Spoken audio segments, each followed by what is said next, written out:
మేడారం మహాజాతర దగ్గర మహిళా సంఘాలోళ్ళు పెట్టుకున్న దుకాణాలలో బాగానే గిరాకీలు అవుతున్నాయట. భక్తులు కూడా చాలా మంది వచ్చి ఇప్ప పువ్వు లడ్డూలు కొనుక్కునేందుకు ఇరుగబడుతుర్రట, బాగా కొంటున్నారట. మరి అందరికీ దొరుకుతున్నాయా, స్టాక్ అయిపోయిందని వాపసు గిట్లా కొడుతుర్రా అంటే ఏమో మరి అన్ని ముచ్చట్లు అరుచుకుందాం పని.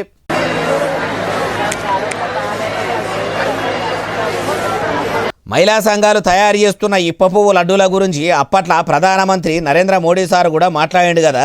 చాలా దినాల సంది అటు ఇంటర్నెట్లో కూడా ఇప్ప పువ్వు లడ్డూల ముచ్చటనే నడిచిందా. ఇగురంతోని మహిళా మంత్రి అడవిబిడ్డ సీతకి ఇట్లా మహిళా సంఘాల మహిళలతోని దుకాన్లు పెట్టిపిచ్చి ఇట్లా తీరు స్టాల్స్ కూడా పెట్టించింది కదా.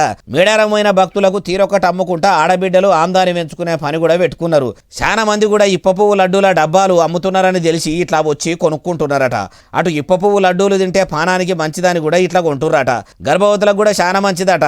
లడ్డూలతోని పానం మంచిగా అవుతుందట, రోగనిరోధక శక్తి కూడా పెరుగుతుందట. ఇప్పటికే 3 లక్షల దాకా గిరాకీలు అయినాయట. ఇంకా జాతర జోరు అందుకున్నది కాబట్టి ఇంకా గిరాకీలు కూడా పెరుగుతాయి కావచ్చు. అమ్మా మహిళా మంత్రి సీతక్క, మరి ఇట్లా ఆడబిడ్డలతోని స్టాల్స్ మంచిగానే పెట్టించారు కానీ మేడారం జాతరకు పోయే భక్తులకైతే తిప్పలు కాకుండా చూడండి.